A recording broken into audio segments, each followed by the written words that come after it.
Hi, everyone. Welcome to another episode of Photography Chat. This is episode 12, and we're going to be joined by Sarah. Let's get her in the mix here. Hope everyone is having a great week and enjoying things out there.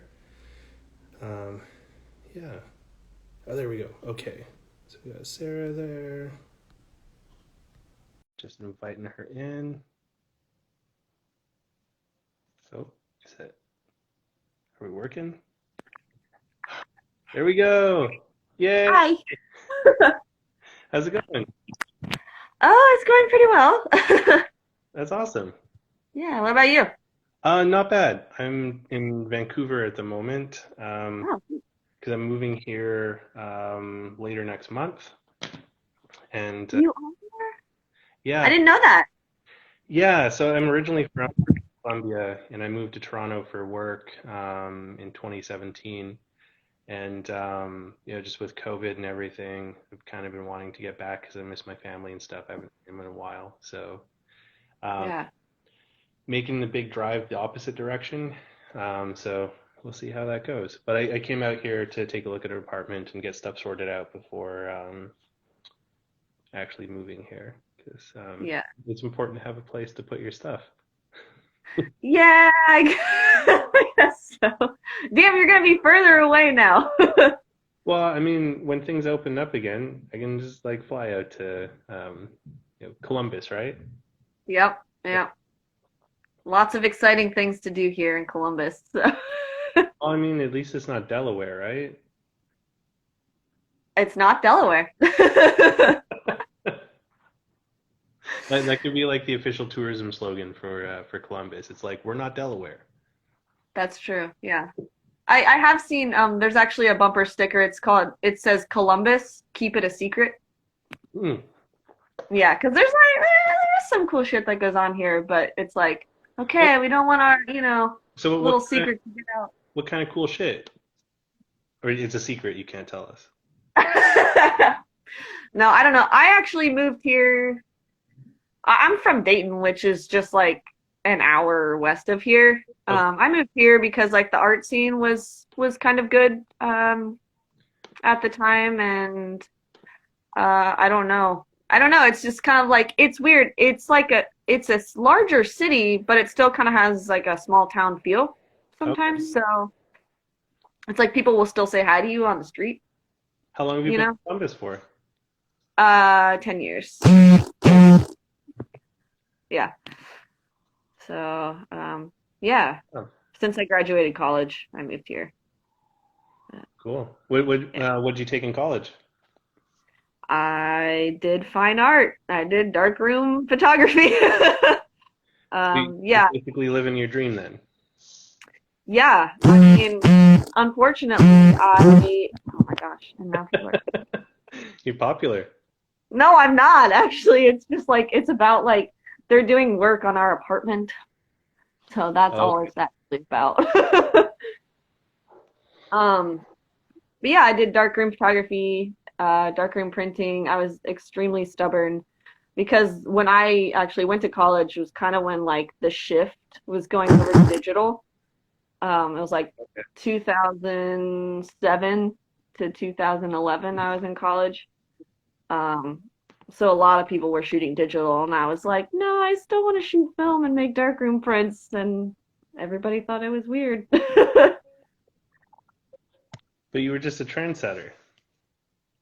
I at the time I was not. At the time I was like behind, you know. I remember I like was required to take a Photoshop class and I still shot film, processed it, scanned it, and then put it into Photoshop. Everyone else was like, "Oh, it's gonna take you so much longer to do this than if you just shot digital," but I wanted to. Where's the in that? Right. I actually I was kind like, of that's shooting film a lot faster than digital anyways for me because like when you shoot digital you got to go do all the editing and stuff and like I don't do as much editing with film. I don't really do any editing, honestly. Like I used to remove dust spots and stuff. I don't even care anymore. I don't think it doesn't bother me like it maybe it used to. I don't know. That's interesting. So on that thing on that point there, when you first started, like what were some things that like, maybe art school like it sort of like instilled on you that you like adhered to for such a long time that now you've just sort of like freed yourself from? Definitely like that perfection, like that spot removal thing. I just don't care about that anymore. Also, like something that I did when I was in school was I was shooting a lot more, what's the word I'm looking for? Like, well, we did like fashion stuff and we did conceptual stuff. And I kind of have gone like really far away from that now, where I just want to document, you know? Yeah. But in college, it was like all conceptual. When I was at, well, I started out actually at like a technical. I started out at my community college, Okay. and it was very technical. Like I just took like darkroom one, darkroom two, darkroom three, and it was shoot in camera. We were not allowed to crop in the darkroom. Really? Yep. I literally like when I went to my 4 year school, I transferred and I was like, oh, talking to my professor, I was like, I like this image, but I feel like maybe it would have been better if I did this. And she was like, you can crop in the darkroom. And I was like, what? You can? Like, my first teachers just shot me to shoot in camera, and that was your image. We always printed full frame. Okay. And yeah, then I discovered you could crop. So much freedom. Yeah. I still do pretty much like to shoot in camera just because that's like how I learned. Yeah, So it's more like it's just like innate now, I guess. But that's fair. yeah. Yeah. Yeah. So how like I've been a big fan of like your like Polaroid work and stuff like that for ages. Like that's how I started following you back in the day. Yeah. What got you into the Polaroid originally? Well, I mean, being the age that I am, I've been shooting Polaroids since I was a kid. I have Polaroids from kindergarten, and I still have those. I was shooting a lot of Polaroids when I was in high school too. Just the 600s. I didn't really at that point know about this whole other large format world. And then when I was in college, I borrowed my instructor's 4x5 camera for an assignment, and she had some really nice black and white 4x5 Polaroid film that she just like let us have. She's like, okay, here's a few shots for each student. You guys can try it out and test your exposures. And I was like, holy shit, like this is Was it awesome. he give you type 55? No, it didn't have the negative. I think it was type 54. Okay. Yeah, it was, and this was in like 2009. So it was beautiful. Like it was, even at that point, she was like, "Oh, it's a little expired. Like it might have been from 2008 or something." Like no, she had no idea. But it was. I still have them. They're just like so beautiful. I wish I would have taken like better images. I was like, I just shot these like silly images. But um, yeah. So then I was enamored with the 4x5 at that point. So I was like, I have to, I ended up buying my own. But I just bought like an old wooden one, the Goonlock Corona. And I've had the same one since. I mean, I don't know how many years it's been now, but yeah, it's a little rickety. But I sold, actually, I sold my Mamiya RB, like my 120 camera, so I could get the 4x5. Oh, I nice. was like, making the jump, baby. 4x5 is magical. Like my 4x5 is like my favorite camera to muck around with. Yeah, yeah. And I'm even more excited now because I got the 4x5 Graflex RB last year. Oh, nice. So I hold a fucking 4x5 and just like shoot, like, you know, like I don't have to have a tripod. I can just carry it around with me, you know. We just So it new 55 film just joined. Have you had a chance to play with any of their new stuff yet? I have not. I've seen some. I've had people actually take photos of me on New 55, but I've never been able to shoot one. But I've seen it. It's really beautiful. Yeah, it's been on my list of like things to order when I get a chance to, because I've wanted to give that a shot. Yeah. Yeah, I didn't realize the pun there. I was gonna say, I wonder how many times people have done that. I want to give it a shot, you know. It's like, Uh, okay. well, I mean, how many times have they done it innocently, and how many times have they done it on purpose, being like, ah, ah, shot? No, it's better because yours was totally innocent, and I was like, wait a minute. Yeah, but mostly I have a fridge full of expired film.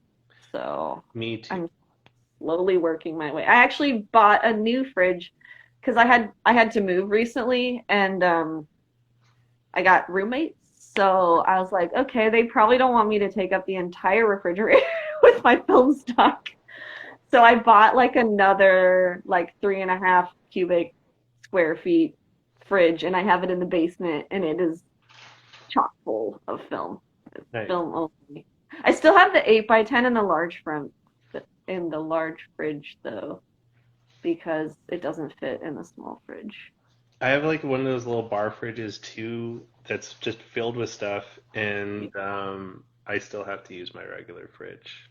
Yeah, It's yeah. there's just too much overflow of stuff to Yeah. fit. In the little- Well, and I bought some 8x10 film. My friend William and I went in on some 8x10 film together, and I was like, I don't have anywhere to fucking put this. So it's chilling outside the fridge right now, but it's been pretty cool out. So I'm like, okay, like it's good for now. Once it starts getting hot, I'm probably gonna have to find a place for it or just shoot it. what kind of 8x10 did you guys pick up? It's the 800 ISO, black and white. Is that the 804? Oh, so Polaroid 8x10. Yeah, yeah. Sorry. Oh yeah, Polaroid 8x10, black and white, 800 ISO. And the funny thing is, I need to get another lens for my 8x10, Okay. um, Why is that? because the lens I have on it right now is just like a barrel lens. It has no shutter in it. And so everything I have to do is a hand shutter. Oh, okay. Yeah, so 800 ISO is a little limiting with a hand shutter. Yeah. Um, what if you get like a cap or something? Yeah, I mean, I've done like a 5x7 like dark slide before, so I can like kind of go a little Oh, faster. Well, I could potentially get a filter or something for it, you know. That could work. And then I could do like longer, because it goes up to f90. Um, holy shit. yeah, but So it's a pretty old school 8x10 then, eh? yeah, it's also a Gunlock Corona. Okay. So it's the same as my 4x5. It's just a big rickety wooden field camera. It's not nice like you know, like a Vista or a Deerdorf. It's just like rickety as fuck. But it works, you know. I Sometimes, feel kind of bougie now because like my 4x5 is a Vista. yeah, yeah. I'm just like I just keep like mustering through. I'm like, here's my little guy, my little tank. But So what? as long as it works, that's all that matters. Yeah, I mean I'm cool with it. I mean, I've had the same one for yeah, years. I feel like I just like can't let her go, you know. And why not? If it's if it's working, why change it? Yeah, If you hit up Armand at the Denton Camera Exchange, he can probably help you out with a good 8x10 lens. probably could. You know, it's funny. I was thinking about that. So we shot some TPX, which is the 8x10 Polaroid X-ray film. Yeah, I saw that on your stories. So I was Yeah. curious, like, what the sort of backstory on that was. Well, actually, it's funny because it has to do with Armand. Really? Okay. Yeah. So I ended up meeting Armand several years ago on a road trip. And I was like, gotta stop by this camera store, because I knew of the camera store already. Yeah. And so I was like, oh, like I'd like to meet him or whatever. And he was totally, totally cool. And also I had been talking to Jason like about film and we were talking about like reciprocity failure or something, just like totally nerd-tastic. And He loves those nerdy conversations, though. Like, that's what's wild about him. Is like if you yeah. nerdy conversations, you got his attention. So Armand was like, "Oh, like Jason's in his studio. You want to go over and hang out?" And I was like, "Yeah, like of course I do." And so we're just hanging out in his studio, and this was when they were in Texas, Yeah. and Jason was like shooting some 8x10 film, and he's got a nice camera. Yeah, he does. And he like has this box of TPX, and I was like, "What is this?" And he's like, "Oh yeah, go ahead, open it up." It was like completely fucking sealed. I was like, "Are you sure you want me to open this? Like, it hasn't been opened yet." He's like, "Yeah, go for it." So he let me shoot one, and I shot one of Armand, and it was beautiful. That was the first experience I had with TPX, and then I saw some on eBay a while ago. This was a few years ago, and I was like pretty good deal, so I just bought it, took the So gamble. it's instant X-ray film? Yeah. So I Holy, mean, they actually used to use it for X-rays. yeah. Um, because then they can look at your bones right there. Um, yeah, it's awesome. So it's a black and white transparency. That's wild. It's beautiful, and the pack that I have is a little like it's got the little humps. It's not completely squished, um, but it works, man. It's beautiful. So That's the next level for me is 8x10. So it's I've been messing around with the 4x5 to see like if I wanted to go into full madness in 8x10 mode. And yeah. I think I'm going to. Like Armand has a camera that I might pick up from him once I'm done Mm, with everything. Um, yeah. but yeah, like I would love to like get 8x10 and like find a processor that's not insanely priced thanks to hipsters. Um, Yeah. and That's the other thing. Yeah. I bought a processor like it was probably 5 or 6 years ago now. Um, oh, luckily, I think I paid like $400 for it. that's not bad. Yeah. Um, but it's not like the hand crank one. Those are ridiculous. Yeah, that's Jason rocks the hand crank one because it's just easier for having it in there. I would love it. I'm always like, man, I need like an outlet in my car, because when you go on road trips, if you don't have the field processor, then you have to have an outlet. Well, is there there's a hand crank port on the electric one, I think. Yeah, but the hand cranks are like still kind of a lot of money, I think. Someone's 3D printing them, I think. So you might be able to find like a 3D printed one. Okay.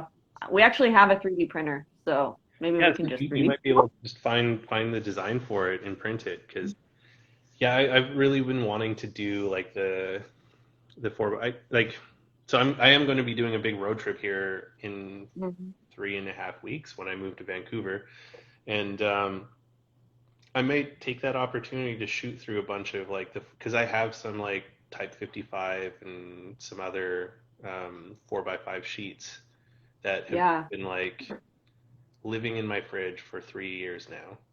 And I'm always like, one day I'll shoot it. And I'm just like, every day I look, I'm like, you're just like one day closer to being dust. Like, I gotta, I know. That's the thing.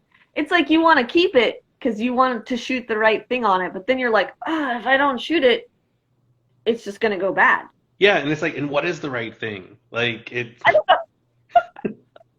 I don't know. it's Good so question. hard. And I did pick up so Dave Rollins recommended getting a bees reel for the 4x5. So Uh-huh. it's like it's a canister that fits inside of the three reel tank from Patterson, and you can Okay. fit six 4x5 sheets in it, and it's supposed to be like make it super easy for doing 4x5 sheets because I've tried a Mm, Mod 54 before, and I hated yeah. it because like every time I'd use it, the sheets would pop out and they would like stick to the sides of the tank and they get all fucked up and stuff. So I just never even bothered doing 4x5 sheets. So it's like what I shoot in my 4x5 most of the time is either the Polaroid 4x5 or pack film. Um, Yeah. I'm just like I need to start shooting some sheets with it because like I'm gonna run out of like the instant film eventually. Yeah. I guess people always ask like, "Oh, what are you gonna do when you run out of Polaroid or when it's all gone?" And I'm like, "I'll just keep shooting sheet film." Like, I mean, Or I love slide film. or hit up New 55. Yeah, well, that too. I mean, there are a couple other options, you know. Yeah, New 55 and then the Super Sense. Have you tried the They're, Super Sense yet? oh, I haven't, but it looks beautiful It too. It's fun. I really, really like it a lot, but it's temperamental. So Okay. if you do get some, um, you you need to give it a lot of light. Like Okay. if you underexpose it, it comes out total fucking garbage. So Hmm. you kind of want to overexpose it a little bit because like it is a brand new negative and a new developer, but it's an expired 20 by 24 positive that they've Right. cut in size. Okay. So it's neat because like you kind of get like the cool sort of subdued colors of expired, but it's Yeah. not as like muddy as some expireds are. So it's still kind of like sharp, which has been a lot of fun. Yeah, it kind of looks like 690. A little bit, yeah. I think it's Yeah, like which a little bit warmer. I so I'm really stoked about this. I whenever I travel to a new place, I check out like Kijiji, which is like Kijiji, which is like our Craigslist here in Canada, and then Oh, okay. or Facebook Ooh. Marketplace, and I came across 6 packs of 669 that expired '09 and '08. No. Oh Yeah. no. I just a little bit. So I'm like super super stoked about this. Like I really Hell hope that it works because like he's figured it should work because it was kept in a cool thing, but like he wasn't sure. Um, yeah.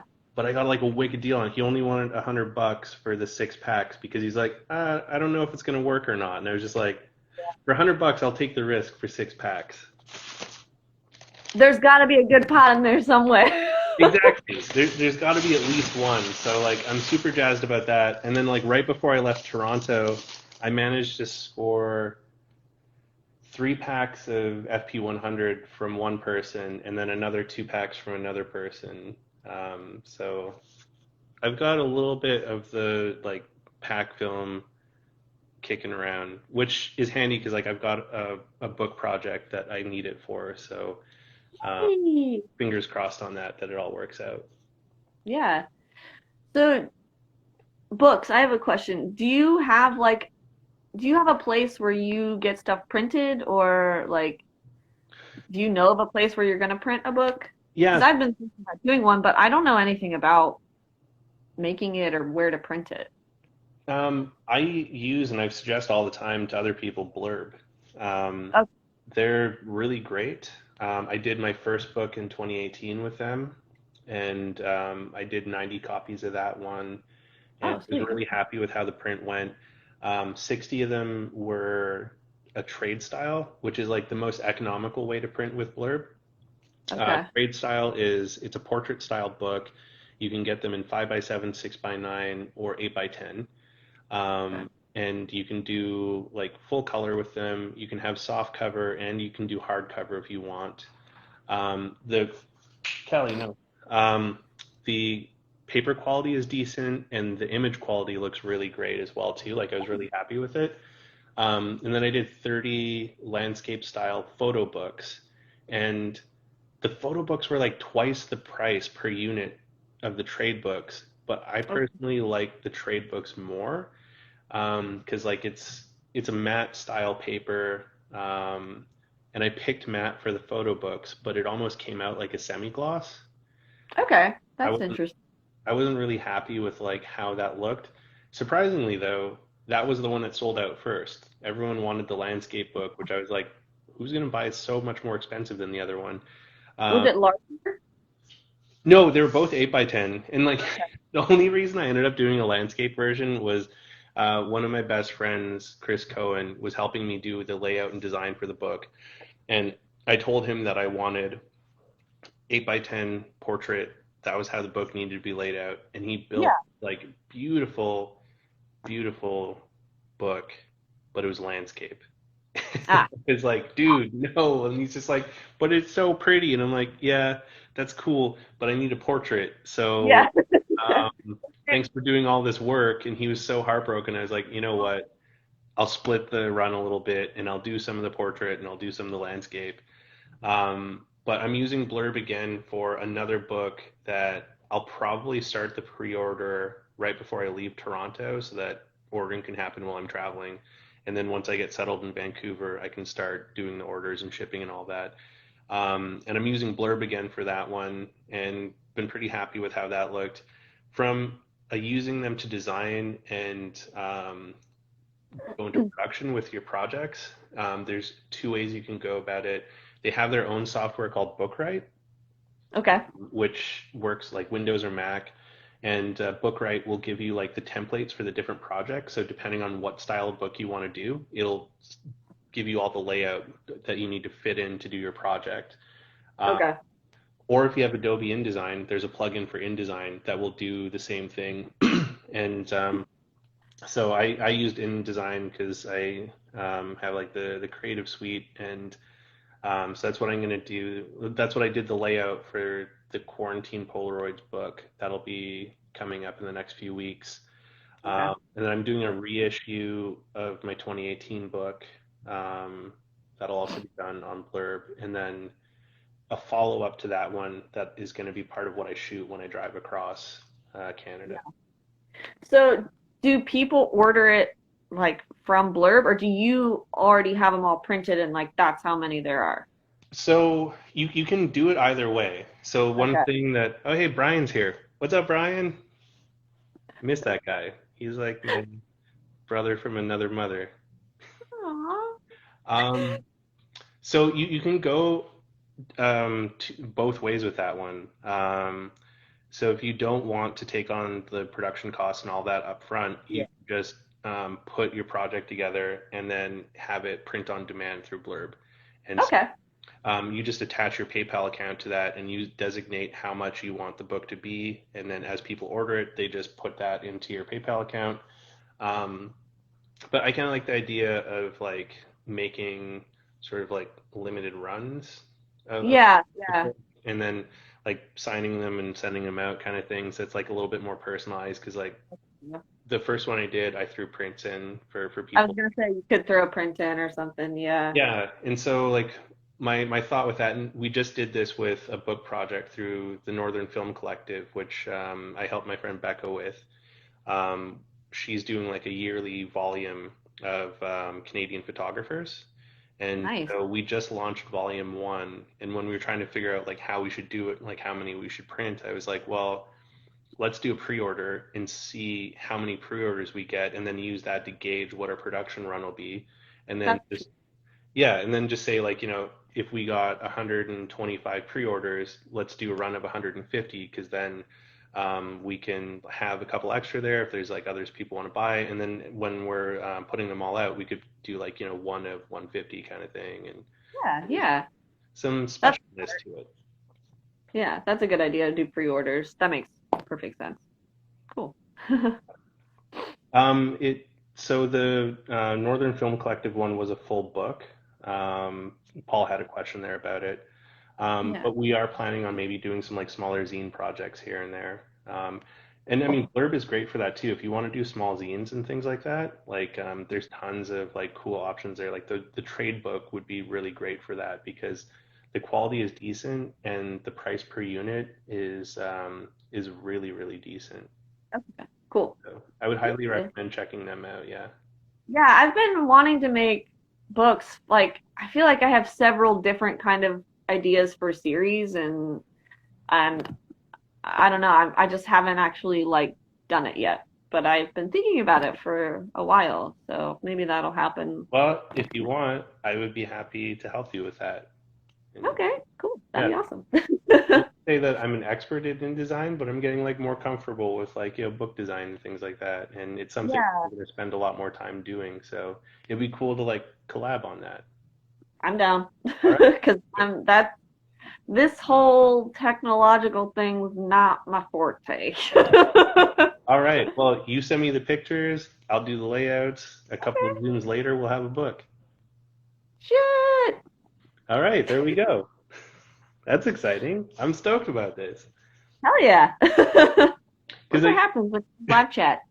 well, so the thing that's kind of funny is like, so I've got two domains that I own. I've got like my MDB one, and then I've got like merlindb.com.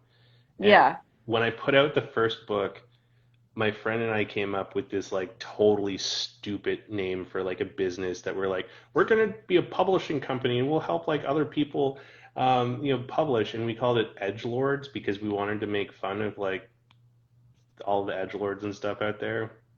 And then we realized the poor choice of that name because it easily ties in with like incels and things like that. And we're like, yeah, we don't really want to be associated with all of that. So um, I'm stripping edgelords from the reissue, but I was thinking of like making like my merlindb.com one more of like a collaborative, like almost like print kind of thing, and Mm, helping other people like put together book projects and stuff like that that want to do it but might not know. So you could be yeah. like the first collab on that. I'm taking those leaps. I'm super excited. Oh, so Paul has, do you design your layout with test prints? So for the Polaroid book, I didn't have to do test prints because I had just all the Polaroids there, so I scanned them all. Um, and when I did the Bodega's book, I didn't do test prints on that one either. That was all on the computer. But before I put them for order, like I'll order just like one copy as like a proof copy just to see what it looks like and make sure that I'm happy with it before being like, all right, I'm gonna like charge money for this. Yeah. So it's like I'm not as serious as like Jason is with it because I know like he gets like really intense with like his book production. Like Yeah. seeing the behind the scenes videos that Raymond posts of some of the stuff they do is just like it's wild like what they get into with that. Yeah, for sure. Yeah. So can I show you guys my setup where I have my phone? Of course. Yeah, I It's would love to hilarious. see that. Okay. First of all, there's my cat. Can you I see do. him? I have it sitting on a bag of chocolate chips on a tissue box on my computer. Okay. That's how not technologically advanced I am. I was like, oh, what can I use to like rest this on so it won't move? And I was like, oh, a bag of chocolate chips is perfect. Yeah, so I mine's a little bit crazy. So here, let's see if I could I'll take a picture of this. Yeah. Okay. So that's the setup I have here. You have a nice stand. It's on a little stand, and then I have the speakerphone down here so that the audio is all good and stuff.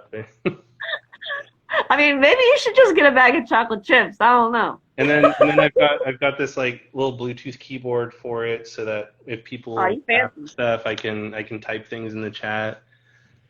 I not really fancy, but it's just like as the like photography chat has been evolving, I've been like trying to figure out like different ways to do it because like I honestly still have no idea what the hell I'm doing with this other than like every week I get another photographer to chat with me for a little bit, and It's great. I've been surprised at some of the people that have said yes. Like, it's Yeah. yeah, it's kind of like Why would someone say no? I don't maybe because they're I just wonder. uh, too important, I guess. Oh, yeah, that could be. Or they're busy. Yeah, it could be they could be really busy. Like I'm not gonna lie, I was a little nervous for my first episode this year when I had Jason kicking it off for me because there was like a part of me being like, if he doesn't show, I'm gonna look like such a clown. Oh no, he wouldn't not show. No, it wasn't that he wouldn't. So I wasn't super worried about that, but I was also just kind of like, it was hard getting a confirmation out of him because every time I'd be like, "Hey, is this cool?" He just like heart the message, and I was just like, "Okay, but like, is it cool?" And he He's just like, it's heart that one. cool, but is it cool? Yeah, exactly. So I was just like, I really hope he shows up because I put this out, I promoted this, and like a bunch of people are coming in. Um, Yeah, and then like I had Grainy Days on recently, and that one really blew my freaking mind because like I love his videos, yeah. and I wasn't sure if he would like do it or not, and it was actually a lot of fun. I enjoyed chatting with him. Sorry, I'm usually like working Thursday nights and I can't I can't typically tune in. I Uh, was here for Girl with Too Many Cameras. I got to see some of that, which I was happy about. yeah, Danielle Uh, is so great, and I love yeah, the movement she's working on right now. yeah. Yeah, her work's awesome. So I Yeah. was happy that I got to see some of that. But normally I'm just like working. So I'm like, damn it. But I have this week off, sort of. So yeah, it was way better for me Hope this it week. worked out. Yeah. I know I didn't bring as many people as Jason, but Oh man, it so I mean that doesn't really matter to me honestly because I want this to just be a conversation with people of like any like skill level or walk or anything like that. Uh, yeah.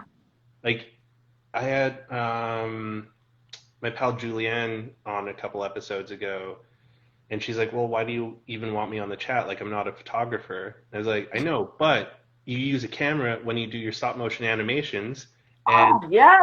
that's really Yeah. cool because it still involves a camera, and we could have a conversation about how you use it in that sense, and it's like not the Love same kind documentary. of conversation of like what's your favorite film stock, what lens like focal length is like your favorite kind of focal length, things like that. And so it was really cool because like she brought a completely different perspective. And then there's also like some bleed over because she does a lot of silk screening and stuff. And so I had no Oh, idea that's cute. like how much photography type concepts are in silk screening as well too. So like that was kind of Yeah. cool to learn. Yeah, yeah, that's awesome. Yeah. So Oh, yeah. you don't gotta be famous to be on the chat. Definitely not. Otherwise, I won't be here. Well, I mean, like you are kind of infamous in the instant film community. You know, there's a lot of people that I love mean, your work. I did go to the first Polaroid convention in Texas, and That's I right. did do a demonstration there. So I don't know what that means, but Well, I mean, you're kind of a big deal, you know? See, even Brandy says you're totally famous. If Brandy says, it's totally true. nah, nah. That's funny though. That's cute. Thank you. Brandy's But it's funny because actually recently I've been seeing a lot of things about female photographers, and basically not having a harder time being recognized or even being talked to as photographers. And I can attest to the fact that I've had a lot of problems with that in the past, especially when I was dating another photographer. mm, Um, and people would literally talk to him, like other men would talk to him. And I'm standing here like they just thought I didn't know anything. It was really frustrating. So I'm, yeah, obviously standing with other women that have problems with that because it's real. it really is. It's a huge problem. Yeah. There was a big a kind of a blow up at a local magazine here in Columbus a couple years ago. They had a photographer's issue of this magazine. And the person I was dating at the time, they actually asked him to be interviewed and to be in the magazine. They obviously didn't ask me. And so it was Weird. weird because they were like in our space where we both lived and we both shot photos. and they were interviewing him, and he kept bringing me into it. He kept saying like, "Oh, she's a photographer too. Like we're a team, you know." Yeah. And the dude that was interviewing him did not care. Didn't care at all. And basically at the end of the interview, the guy was like, he's like, you know, I don't actually, he's like, I don't want to be in this issue. He's like, I don't like how you treated her, you know, like it was actually one of the better things he did for me. Yeah. He was like, nope. He called him up. He was like, don't put me in this issue. And it was like last minute. So this issue comes out, and each photographer in there, every single one a male. There were two that were of color, which was great. But every single one had like a 2-page spread. And then because he dropped out at the last second, they put 2 young women in there that only got about a quarter of a page. That was supposed to be his pages. They fit 2 women in there, and they were the only women in the entire photography issue. Every other person in there was a male. It was severely disappointing. I mean, they got a lot of flack for that. Because I was just like, the only reason you put women in there in the first place was because this one man dropped out at the last second. Isn't that fucked up? That's super fucked up. And it's like, oh shit, if he dropped out because like we wouldn't put his partner or consider his partner to be part of the interview, let's Yeah. knee-jerk react by trying to like shove 2 women in the mix here, but not give them as much like Not even, attention. nope. Not even as much. They literally got like these 2 tiny little blips. And I was like, this is ridiculous. Yeah, they got a lot of shit for that. From at least from the women in the community, because we have so many amazing women photographers locally here too. Like, I just couldn't believe it. That's super disappointing. I mean, Yeah, I mean, it's definitely a thing that women in any industry deal with, but I know it's definitely male centric in photography too. it is, and it's like uncomfortable sometimes how manly photography comes across. Like, I Yeah, even have discomfort with it, where it's just like, I don't want to be a bro down. Like, can yeah. we have a bit more diversity in here? Because it's like usually dudes and usually white dudes. And usually they're shooting women, Yeah, which I also find interesting, you know. Oh, a book that just came out called Women Street Photographers. No, I have not, but I'll have to check it out. yeah, I haven't heard about that either, so I have to see what's up with that. Is it recent? Is it like more modern street photographers, I wonder? Because I love like Helen Levitt is one of my all-time favorite street photographers, and she's amazing. Um, but I Okay, wonder if it's more like current. bar focus. Yeah, the male gaze, right? It's yeah, women aren't meant to take photos, only be in them. No, wrong. Like No, yeah, but it's just came out, that's how so I I feel. gotta let me look this up here. Women Street Photographers book.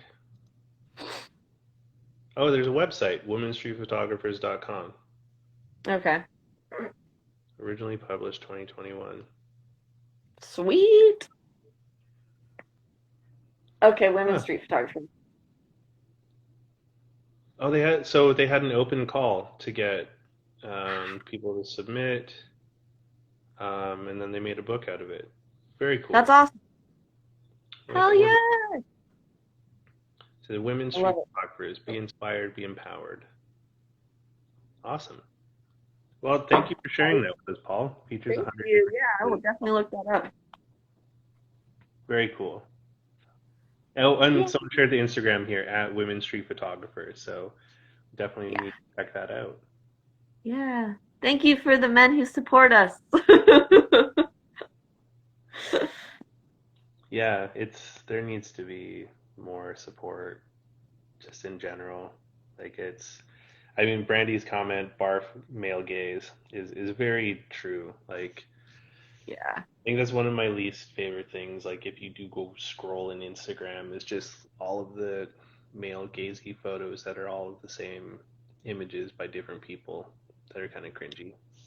I can't tell you how many people I have unfollowed in the last like year. I'm just like tired of seeing the same shit. Right? Like Yeah. it's just like boring. I'm like, okay, another hot girl. Like I don't care. I'm sorry, but I don't care anymore. Like I'm like everyone's beautiful. Like can we just like say that? Like everyone's beautiful. Okay, I don't have to look at your ass anymore. Like it's cool. Like, I Yeah. don't know. There's already enough butts on the internet. You can hit that Yeah. up on Google. And that's one thing that I really appreciate about your photos is like I've always been drawn to like there feels like there's like a story or like a narrative happening in your photos that's just like really intriguing that like kind of pulls you into them. And I've always really dug that about your work. Ugh, thanks. You're welcome. I don't know how to accept compliments very well, so I'm terrible at it as well because okay. people say nice things to me. And I'm like, thanks, I'm a shitbag, whatever. Yeah, yeah, it's like I'm just like I don't even want to say thank you. I just want to be like, ooh, like I my can totally cat's looking relate at me like I'm a freak right now. Look at this. Look at him. He's like that. he's like what the fuck? What are you doing? You're talking to your little thing, and you're not paying attention to me. Exactly. He's like, why are you not petting me or giving me food? That's the real question. Ah. So, what kind of projects you been working on lately? Um, well, I mean, I did take a road trip out to San Francisco. Oh, nice. When did you do that? I did that in September, the end of August through the beginning of September last year. I have an uncle who's lived out there for 40 plus years, and he his health was declining, so I went out to visit him and then to bring back some family stuff that he wanted me to have. And it was just kind of it was a good reason to just get on the road, you know. So I got to visit with him and it was great. It was honestly one of the best road trips I've ever had. My partner and I went and we were gone for like 2 weeks. Um, just kind of camped and took it slow and shot lots of photos. Like it's so hard to decide what cameras to take. What did you end up taking?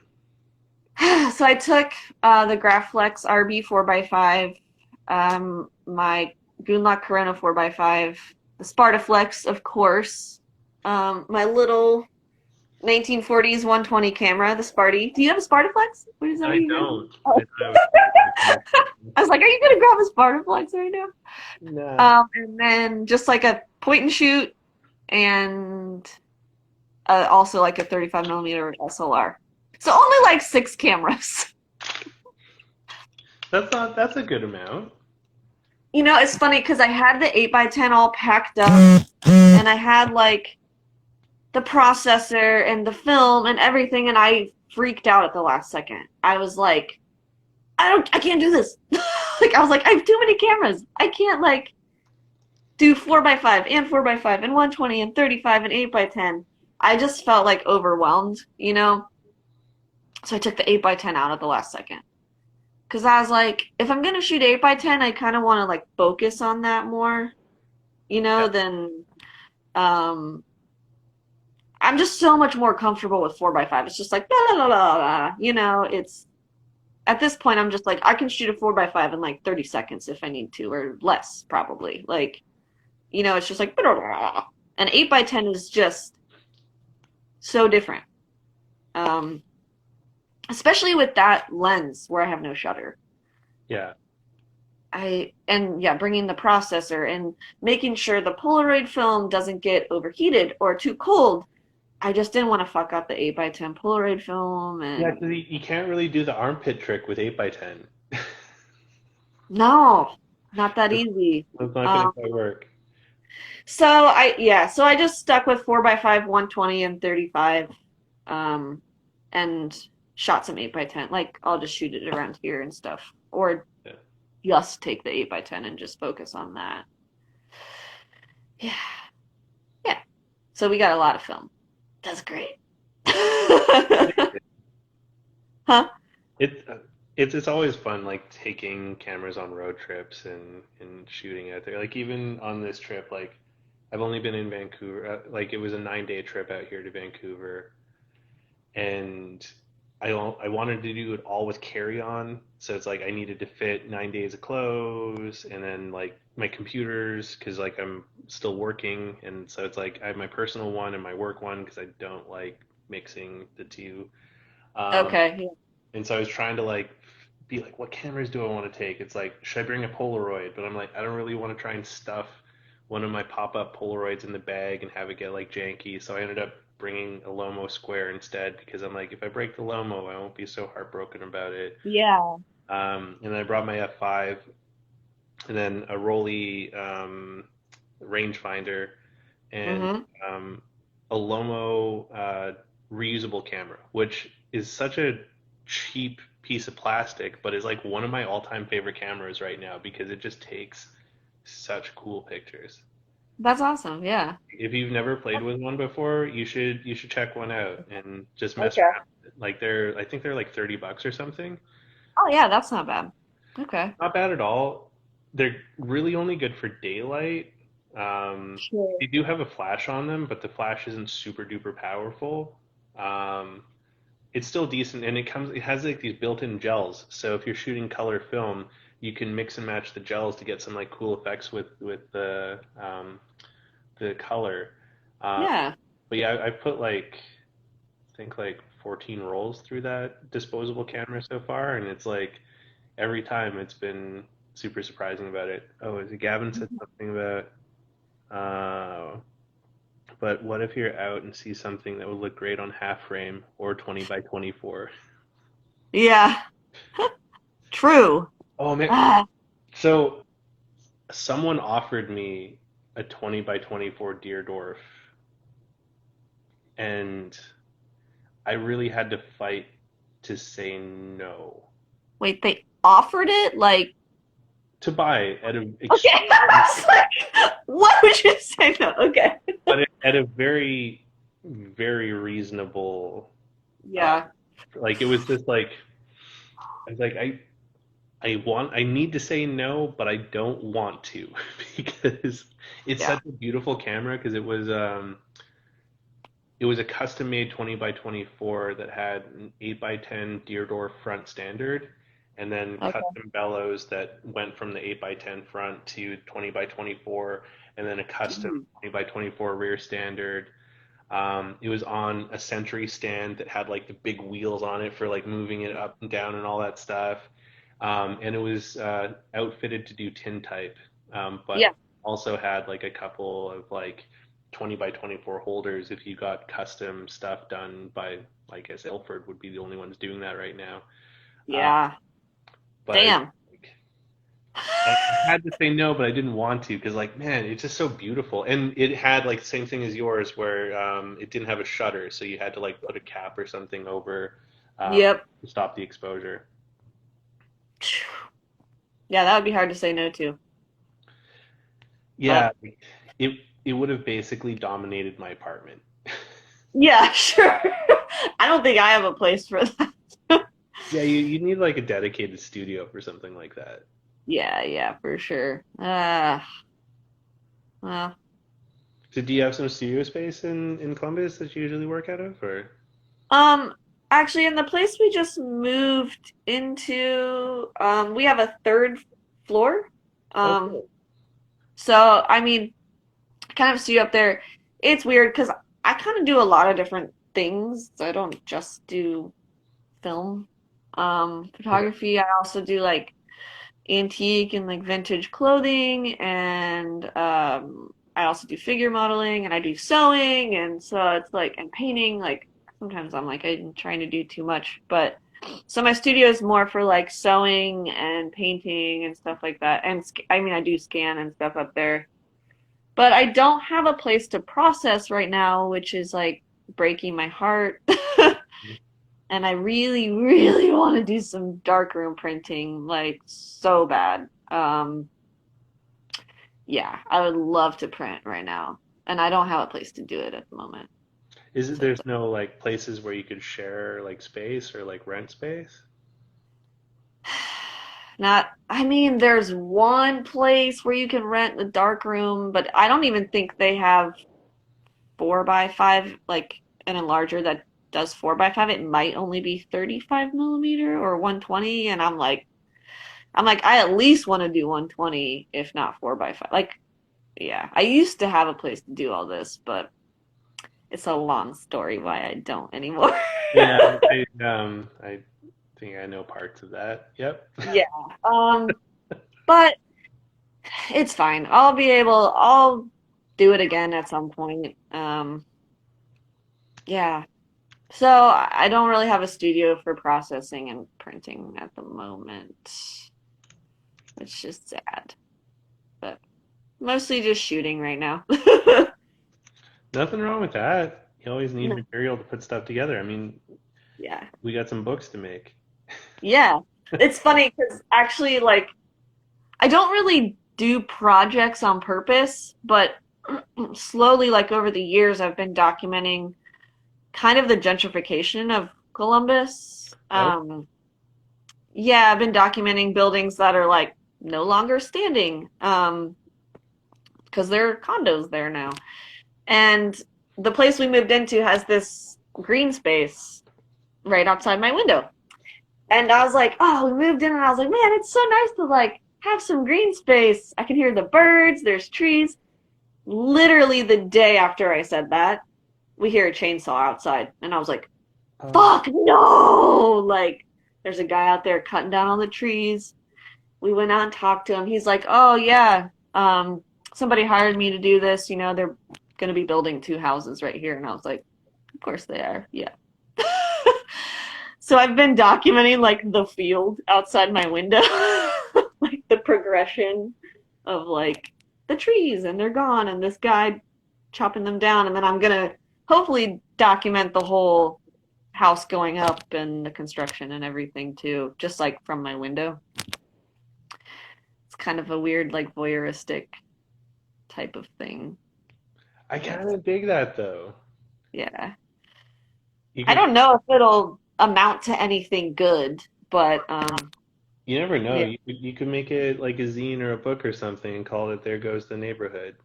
Yes, that's a good title. Yeah.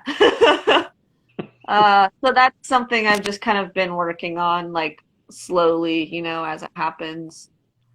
Um, which is yeah, that's my life right now. I just look out my window and see what's happening next. The gentrification is an interesting thing 'cause like the book I did in 2018 was convenience stores in Toronto because I wasn't really used to that kind of stuff. Where I lived in BC, we didn't really have like independent convenience stores anymore. It was just all like kind of chain kind of things. Um, Yeah.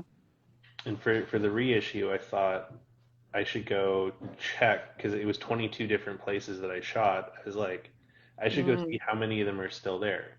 Um, yeah. and out of Especially the after COVID, for Yeah. sure. So out of the 22, only five of them went out of business. And Okay. um, I don't know the story with a bunch of them, but two of them, people were asking me questions why I was taking pictures of that place. Yeah. And I was like, oh, I took a picture of it like in 2018 for a book on convenience stores. And they were like, this was a convenience store? Like, I've been in this neighborhood for like 2 years and there's been a bakery the whole time. And like, yeah, it was a convenience store before it was a Weird. bakery. So it was kind of interesting. Like, some of the places died before COVID. Um, so yeah, it'd be kind of interesting to like see more of that. Like, gentrification is such a weird thing. Like, just the stripping of community and stuff like that. Yeah, it's very strange. I mean, that's part of the reason why I moved out of my last place because some scumbag basically lied to the previous owners. They were like, "We like our tenants. We like long-term tenants. They all pay on time." And it was affordable. And I'd lived there for a couple years already, and he promised them he was not going to raise the rent. And of course, he was Mm. going to say whatever he fucking wanted to buy that property from them. The Yeah. second he bought it, he raised the rent like by 30%. Whoa. Yeah. And then like when he finally like, yeah, cutting corners. So, Catherine and I, Haiku Cat is one of my roommates. Okay. She in the last place with me. I forgot. Yeah, we did. Okay, so we did a Super 8 film. So he like basically we agreed on a price, which I still wasn't happy with, and then he gives us the lease, and it's like has all this added stuff in it that he didn't mention before. I was like, you're trying to add on like another $60 per month and water and sewer. And then he was like, oh, and you're also responsible for cutting the grass. What? And I was like, dude, we live in the city. Like, everyone that lives here has been living here for years. None of us have a lawnmower. Like, Yeah. you can't throw that on in the middle of summer. So Catherine and I made a Super 8 of us cutting the grass with scissors. That's amazing. And it's called Cutting Corners. I have not finished the like music and stuff for it yet, so I'm still in the editing phase, but it's pretty funny. So you make the music for the videos too? Sometimes, yeah, I do. Nice. Yeah, Is that just just from like a licensing perspective or just something that you enjoy doing? both. I used to be in a band, so I used to play keyboard. I wasn't very good, but it was fun. Um, I used to yeah. play in a band too, and I wasn't very good either. But I enjoy playing piano and keyboard and xylophones and stuff. So I usually just like will make something up that goes with the video. Um, yeah, it's fun. I enjoy it. And also, yeah, licensing. I don't have to worry about it because, you know, it's just some random shit I made up. Yeah, I was watching a thing on the Neistat brothers recently, and when they like before they blew up and like started making money, like they were so like broke when they were doing projects that like they would have to make their own soundtracks to go with it. Yeah, Because they had just like the money that they could get for the project, they had to spend on doing the project, and they couldn't like spend on licensing and stuff. yeah. I mean, some cool things can come out of being poor. Yeah, that's totally true. Some shit comes out of being poor too, but some cool things can come out, like resourcefulness. Well, exactly. Yeah, you get creative, and Hmm. and I think that's kind of neat too, because like necessity is the mother of all invention, right? Yep, that's true. Yeah. So, so even though we had to move out of that place, we got a really great Super 8 film coming your way. Do you have some of that in your stories like last year? For some I reason. did put little tiny clips. Okay. Um, yeah, Oh, that's someone why said, John did his yeah, own score. interesting. I had no idea Yeah. either. Like putting pierogies in craft dinner. What kind of fucking witchcraft is that? Is that what you do when you're poor? I actually do love pierogies, yeah. I love pierogies, but I've never thought about like bridging pierogies and craft dinner together like that. Yeah, Yeah. I've done I some used like to do weird shit with craft dinner, but not that. I used to do pierogies with onions and mushrooms. That's really good. And the Ooh. skillet. Yeah. Yeah, and then sometimes you cut up a little bit of like farmer sausage or something, and you do that with the onions and the mushrooms. That's pretty. Yeah. I can do that. There's this bar that I used to drink at a lot in my younger years in a town called Kelowna, and I liked going to this one bar because there was this dude who was just a mad genius that, you always see like hot dog stands or like other things when you walk out of a bar, but this guy was a fucking genius. This guy had a barbecue stand that did pierogies and sausages out front of the bar. And Yeah. Smart. after you spent all night getting wasted in the club, the best thing you can do is eat like a massive bowl of like pierogies and sour cream and sausages.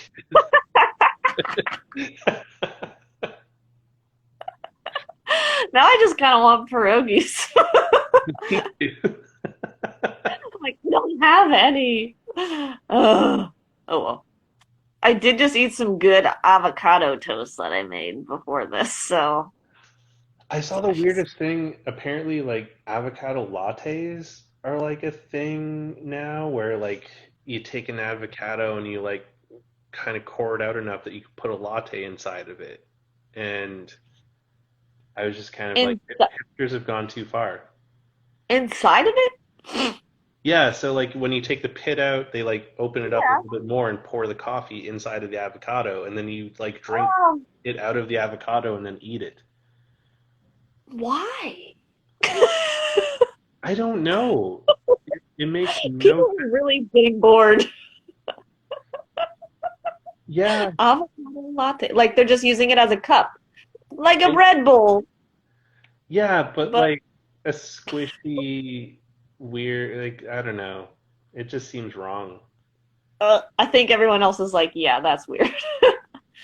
I thought you were saying like they made it with the avocado in it. And I was like, that's kind of weird too. But avocados kind of do have a bland flavor, so I can see how it could work. Yeah, But you could probably like do like mix an avocado into a latte and have it not be like too terrible.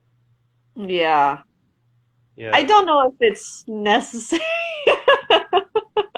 Delicious food to awful coffee art. Okay, well, Yeah. we'll bring it back to delicious food. So, one of my Okay. all-time favorite places that I would love to go to as soon as the border opens up again, one of the first things I'm going to do is be booking a flight to Denton, Texas to go see Armand at the Denton Yeah. Camera Exchange. Um, and then just behind the Denton Camera Exchange is Mi Casita Mexican Yeah, I've been seafood. there And that's my all-time favorite Mexican restaurant. too. It's And good. I'm just like dying for the day that I can like go to Denton and grab some food at Mi Casita and a Taco Go and then sit in the camera shop with Armand and just bullshit for a while. Yeah. And then just bring home your 8 by 10. Yeah, yeah. Like it, Yeah. I'm just so bummed that I can't see my photo pals in person because like we booked Pulacon Bay Area just happened a couple weeks ago and it was still remote and Yeah. yeah, it was just kind of like, sad to like not be able to see these people face to face. And I mean, Hmm. for you guys, Polacon in Texas might actually be like an in-person event. So No, if I don't if you want to make your way down to Texas and you feel safe with that, it sounds like there's going to be some in-person stuff happening for Polacon 6. But I don't think the U.S. Canada border is going to be open by then. So when is it? It's usually in the fall, isn't it? Like yeah, like the, September? the last week of September usually. Okay. I mean, people are getting vaccinated here pretty quickly Not now. not here though, sadly. Oh, okay. Yeah, we're like super behind on it, and then like they're talking about us going into a third wave of a second pandemic. Oh, gosh. Yeah, because like the variants are like just going rampant here right now. Yeah. And yeah, so like Toronto's like Ontario, like where I live currently, their numbers are starting to like climb again because of the Really? variants, which is also part of like why I want to um get the fuck out because I want to move before things really pop off.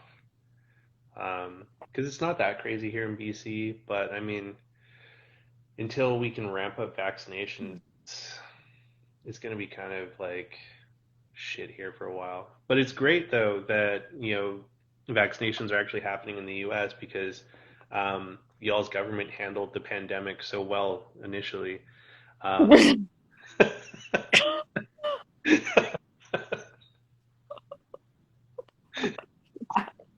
I couldn't even say that with a straight face. But I know, I was like, he's not being serious. And I was like, oh, thank God. Okay. no, but like it's cool that they're actually handling the vaccinations properly, which is great. I saw Brian got vaccinated recently. A bunch of other pals have been vaccinated down there. I'm Oh, almost yeah. like open the border so I can go get me a vaccination too. Yeah, yeah. You're like, can I get in on this? Yeah, it's like, yo, I don't want to die. Hi. Right. Yeah. Yeah, I think like at least in Ohio, I think it's like March 29th, people 16 and up can get Really? vaccinated. Yep. So it's coming up. Yeah, it does depend on where you are. Yeah, that's true. It's, I don't know. I don't know if well, I know everything is not going to be the same again. Like, it's just, Yeah. what is it going to look like on the other side of all of this? I don't know. Yeah, I don't know. So I'm I mean, curious. Oh, sorry, go ahead. What were you no, going to say? No, no, you go first. Yeah, did we both say I'm curious at the same time? I'm I think curious. you did. Yeah. Uh, Um, Eric says all my friends in Colorado are still waiting to get their first vaccination, but East Coast U.S. friends have their second doses already. Wow. yeah. Dang. Yeah. We're kind of in the middle of that. We're not. I think it's maybe 40 and up in Ohio can start to get vaccinated now. I think that's where it is. But yeah, so we're somewhere in the middle. I haven't had either shot yet. Um, not eligible, but my parents have had theirs, so that's good. Crazy. I forget what I was gonna say now. I was curious, and this always comes up in most of the chats, but it's like, how has COVID-19 and the pandemic impacted your creativity and your work output and how you've been feeling about things? Yeah, definitely. I After went on my road trip, I for sure just like didn't shoot for a while. In fact, if I hadn't gone on that road trip, I probably wouldn't have shot as much. I tend to take a break in the winter, not on purpose. I just get like bogged down, and also like finances have been an issue. So I've been basically focusing more on like, how can I make money this month? I mean, and I have made money with photography, but it's not a main source of income for me, which I'm okay with because then I can still enjoy it. But yeah, so I've kind of just had to focus on other things for a while. Um, because I really enjoy shooting with people. And so it's kind of hard to do that. I have had a couple instances where, I've had some distant meetups and we've um, photographed together, but I just really enjoy shooting portraits and stuff. So it's hard to do. You can't get that close to people Yeah, unless if you're outside and stuff, you can. But yeah, or just um, get a really long lens. yeah, right. Oh, you look great. You Um, look fabulous. Paul asks, do you use digital at all? Me? No, I don't for work. I mean, I use digital. This is an interesting question. I use digital to shoot vintage clothing that I sell online. Other than that, I do not shoot digital at all for personal work. Yeah, that's what the point and shoot's for. What's your favorite point and shoot? Oh, it's downstairs. A little Olympus. I forget what that one even is. I have an Olympus trip Okay. that I like. It has some fun light leaks in it, and then just another like, oh, whoops, I missed all these. Um, yeah, just another like Olympus from like the 90s. It works great. I got it at the thrift store like 6 years ago, and it's still kicking ass. So Those are some of the best cameras.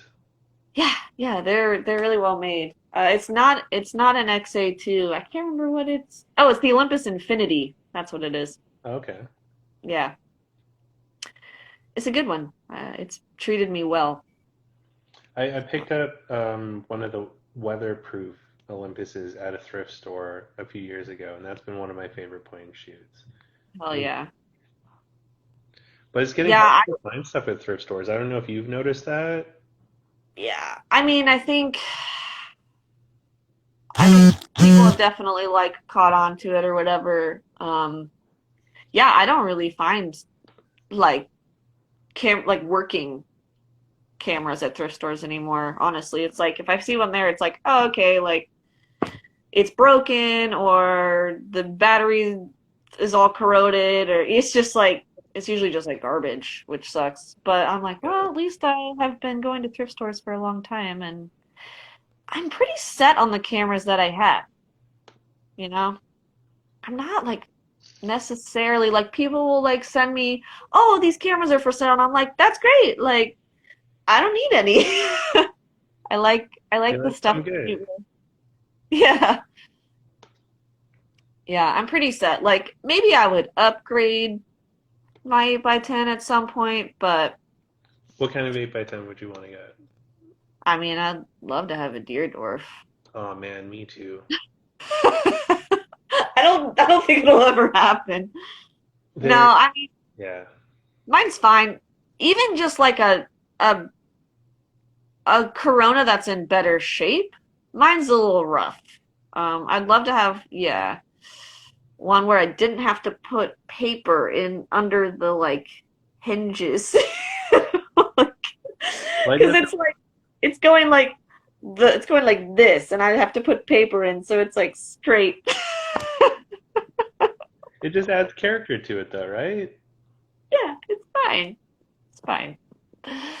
Nah, it's cool. It still works. It's just it's a little rickety. That's all.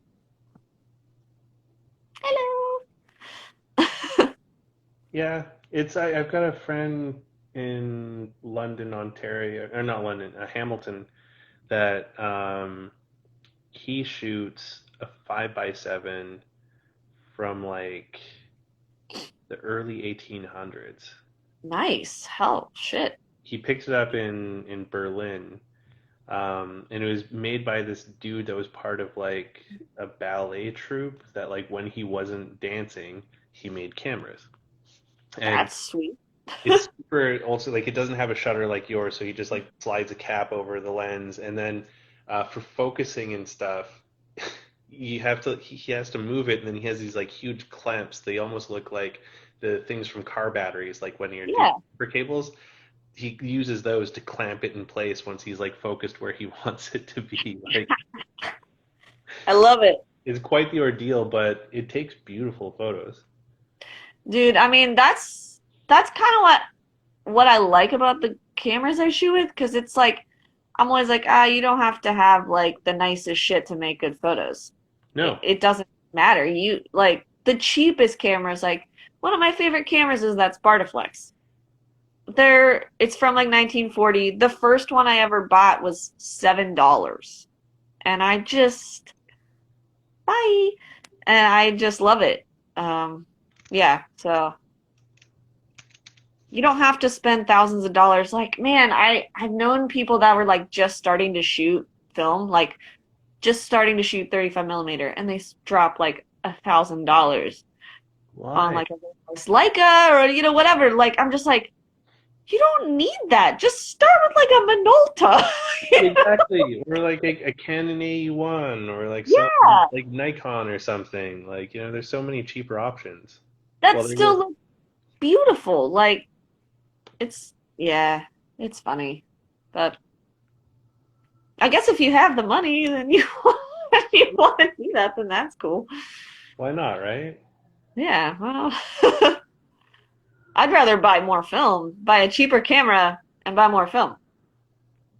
Paul says an Nikon F3. I'm actually trying to sell an F3, so if anyone wants one, hit me up. Little plug. We're trying to plug. Well, I've been kind of going. So gear was so cheap in Toronto for a while, and like when I got back into shooting film, I went deep into just like buying all this stuff because it was. I'm like, it's so cheap, I can't say no to it. And then I have Yeah. so much stuff now that I don't need. And so like in prepping for the move, I'm like, I love all these things, but I want to sell the ones I'm not actively using so that other people can enjoy them. Yeah, yeah. Paul, I think you mentioned this before, but Paul is wondering here, do you develop at home? I do. I have. Currently I am not set up at this because I just moved. So hopefully I can get a sink in the basement soon so I can start processing here again. Um, because yeah, I just hate sending my film out. Uh, yeah. I'd love to start processing again for sure. I miss it. I remember the first time I processed my own 4x5 slides. I almost shit myself. It was so good. That you sounded exactly like Grainy Days on that. Really? Well, so I don't know if you've watched his video the first time he shot 8x10. Oh, now I need to watch it. Oh my God. So I kind of like, and this may like have some people end up hating me for, it, but I don't like a lot of like the YouTube videos on like camera stuff on YouTube because it's just like there's so many like the same sort of shit over and over. Sure. And like props to those people for like creating content and putting them out there. But Grainy Day shit is kind of amusing because he's just a self-deprecating asshole like the rest of us. But his Yeah. 8x10 video was so hilarious because he was just like talking about like going into the foray of like 8x10 and just like kissing money goodbye and Oh, you know, yeah. the moment when he hit the shutter and he's like, I don't know if I died or if I shit myself or like what happened, but like something amazing has happened. Yeah. I literally freak when I process 8x10 Polaroids. Like, I'm just like, I hope it's good. I hope it's real. It's It's such a like, magical thing. yeah. You get like convulsions when you're just like holding it before you peel it. You're like, I hope it's good. I hope it's good. Well, And the yeah. peel apart stuff, that 8x10 blows my mind. So I've only seen that a few times. Like most of my experience with 8x10 Polaroid has been like the Polaroid original stuff that Oh, sure. is Yeah. reversed, where you don't actually peel it. But Yep. Not the same. holy shit, like the peel apart, that's like the longest peel in the world, seeing that happen. Like so crazy. It's so good. Uh, I'm like, I just want to shoot 8x10 and eat pierogies now. JP says Newton and his gang of rings. Oh yeah, Newton rings. Oh, I hate Newton rings so much. Yep. So Yeah, how do you? they're. So you say you do your own scanning. How do you avoid Newton rings when you're scanning Polaroids? I don't.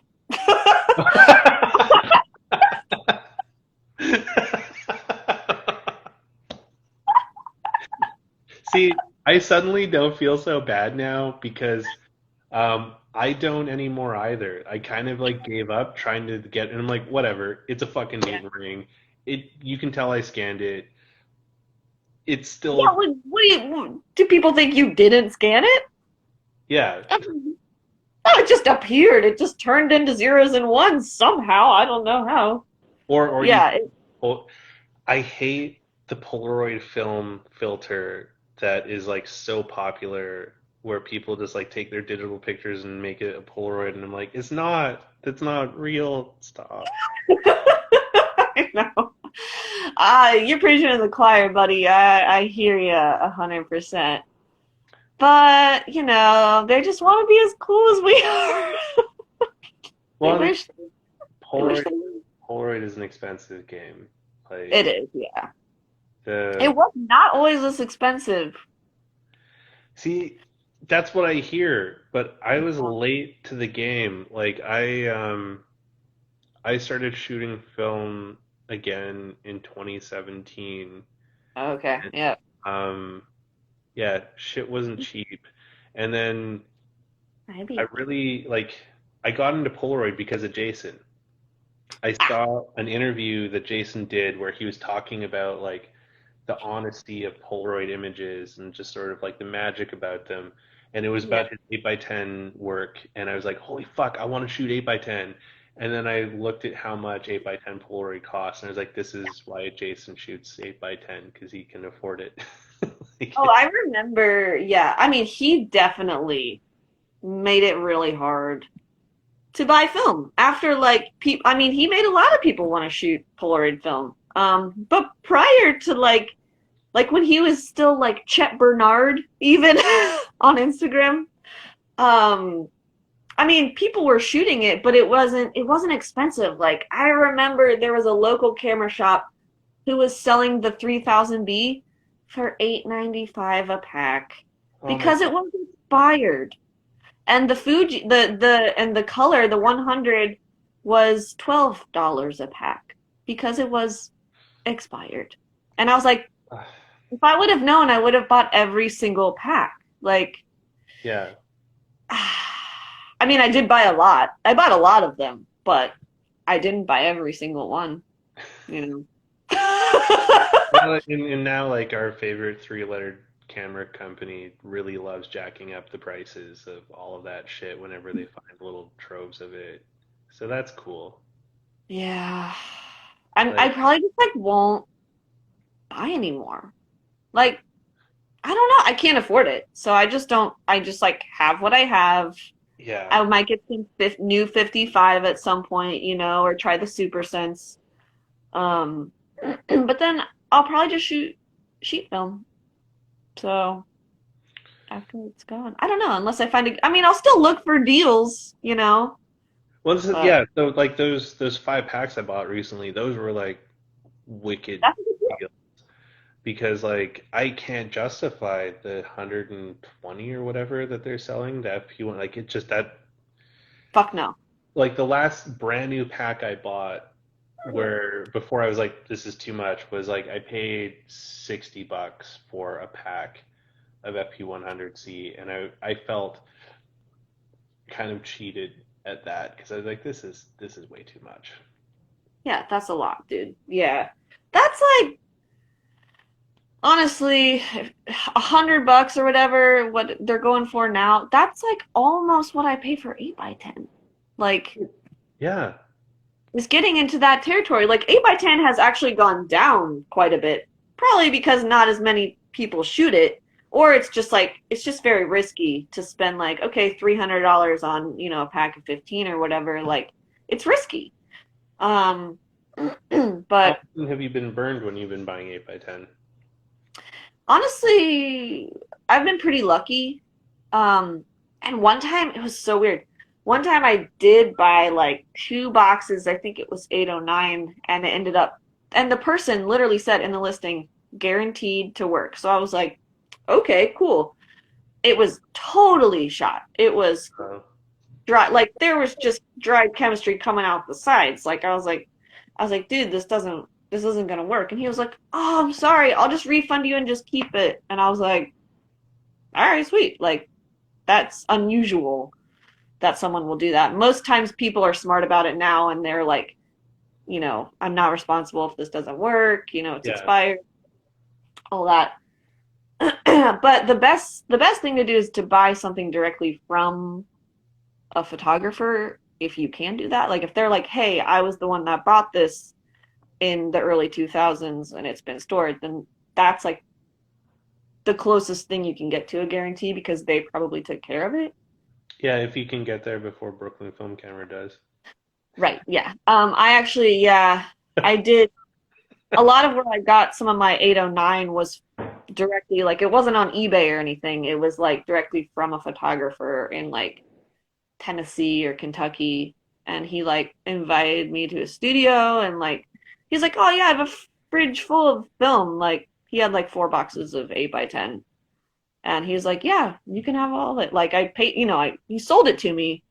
Um but it was all like I was able to feel the pods and be like, "Oh yeah, these are juicy. This is great. I'll pay for it." Yeah. Um, and it was from 1993. It expired in 93 and it's beautiful. But I'd be skeptical to buy that online, you know? Yeah, because you could possibly get burned on that. Yeah. And it's a lot of money to gamble. Like, if you don't make a lot of money, if you have it to throw away, then sure, but I don't, it's a lot of money for me to invest in You're that. really making me want to go 8 by 10. I'm trying to get everybody on board. I mean, large format is where it's at. So it's like I do the photo chats every week, but um, there's another dude linked in with the whole Jason thing, which is hilarious that like so many people I know in the photography world, there's this like common thread of Jason being in the mix of it. Uh, Yeah. but this dude Pete, he bought Jason's old town car and drove it from California back to Boston area. And Okay. Pete is all about the large format. Like he loves Yeah. shooting 8 by 10 and 4 by 5. And so we've been doing a monthly thing called large, every first Friday of the month, we do large format Fridays with Pete and Merlin. Ooh. So Okay. Okay. we'll have to get you in on one of those if you're down Yeah. for that. I think we're gonna try doing it on Zoom so that we can have like 3 people on at one time, and Ooh. I have a way to like stream the Zoom onto Instagram. Um, Okay. but yeah, we've done three, 2 or 3 episodes now of that, and it's been pretty fun talking about the large format stuff. Yeah. One of my most prized possessions, actually, probably that I have that has to do with like large format is at the first Policon in Texas, Jason asked to shoot an 8 by 10 of me. And I was like, okay, sure. And he shot an 809. And then he was like, oh, I want to shoot another one. And I was like, okay, like that looked great to me, but sure. So he shot a second one and then he let me keep one. Whoa. Yeah. Yeah. And so I have an 809 that Jason Lee shot of me from the first Polaroid convention. It's just like, yeah, it's like probably one of my favorite things that I have. And I like don't even show it or anything, but it's pretty nice photo. He did a great job. I can only imagine. Oh, you can do up to 4 people now on Instagram Live. I didn't know that. That is Mhm. cool. So we don't even have to do the Zoom. We can just do it on the Instagram Live. Who Yeah, knew? yeah, yeah. Oh, technology. I guess computers can do that. They can do stuff. I'm a terrible technology person, even though it's like what I do for a living. Even though you have your great phone stand and I have this phone stand. I mean, it's a great phone stand, and then if you like need snacks later, Chocolate chip. you have snacks right there. So It's I, kind of like a sandbag, except it's a chocolate chip bag. there's nothing wrong with that. Exactly. It's two birds with one stone. And Okay. what is the map that you have behind you? Oh, it's an old highway map of Ohio from 1947. Whoa. Yeah. So really like not actually highways, which is kind of great. They're like all the old highways which are not highways anymore. So it's kind of fun for exploring. So uh, are some of those roads still open then, or are they all gone now? No, they're still open, but a lot of the newer highways that we have now aren't even on here. Okay. So this would be like, oh, you know when a road says like, oh, old highway 13 or whatever. It's like, oh, it used to be the highway, but now there's actually a highway. Yeah, And so it's like a regular road now or a dirt road. that's cool. Yeah. Did you Because like go on like road trip adventures on the back roads often then? yeah, just like I like to go on day trips around Ohio and Kayla and I have done it before. And Kevin, my partner, and I have done it. We just kind of drive around Ohio on the back roads and shoot and talk to locals, and it's fun. Yeah, find small towns. Nice. Yeah. I did that through um, parts of like Kansas and Oklahoma, and that was really cool. Oh yeah. I love road trips. I would leave right now if I could.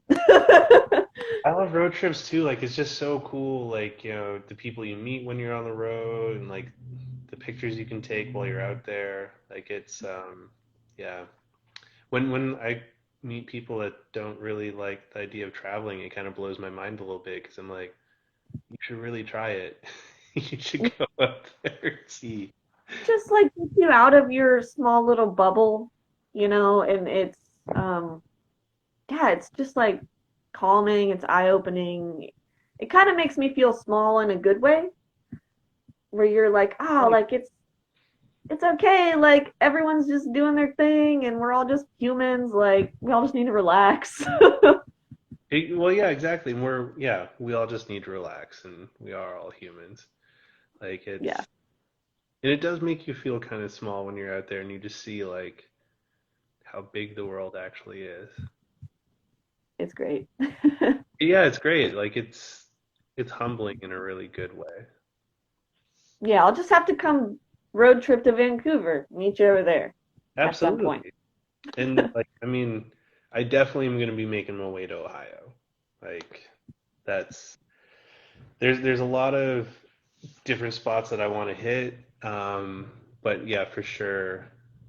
Like I want to go to Ohio. I got to go back to Illinois for sure. Yeah. Yeah, That because I miss Brian and everyone out there. Yeah, I know. That was like such an awesome show. Like That you was fun. super nervous, but I was like, these are my people here. They're instant film people. I was chill. I was having a great time. That was so much fun. Elgin is like a really neat little town. Yeah, it was cute for sure. Definitely. Well, I really appreciate you spending some time with me on the internets here. Yeah, it was awesome. Thank you for asking me. No problem. And I will be hitting you up to talk to you about the book stuff because that's really exciting, and I'm Yeah. looking forward to that. Yeah, Um, but yeah, I'll make some dinner now. sounds good. Hopefully pierogies. Oh man, I really want pierogi so bad. Oh, you want to say hi to the puppers? Onus. Own. There, he's a big boy. Say hi to the Not, puppers. Oh, not paying attention at all. uh, he's all distracted. He's like, my mom's over there doing something. Oh Um, yeah. yeah, thank you, Ian, so much for being on here, and another great episode of the Photo Chat. Next week, I'm gonna have Andre from Cinestill Film on. Um, he's gonna talk about photography and probably a little bit of Cinestill questions out there. So that should be a lot of fun, and I hope you guys stay safe out there and have a great weekend. Yay, love you guys. Ah, And thank you so much again, Sarah. Like it thank was so you. great to have you on here. Yay, it was nice to talk to you. Of course, you did great. Not awkward. Okay, thanks. Not awkward, except super awkward, but it's fine. But like awkward's the best sometimes. Uh, it just is what it is, man. Yeah. And you have lots of fans here. Everyone's cheering you on. Ugh, that's because they're all cool. These are the cool folks. But Yay. that means you're cool too. Or we're just all really awkward and nerdy. Um, that's probably more correct than anything else. Well, on that note, everyone have a great night. Wash your hands, stay safe out there, keep the mask over the nose and stuff. All Love right. you Love you guys. guys. Okay. Bye. Bye.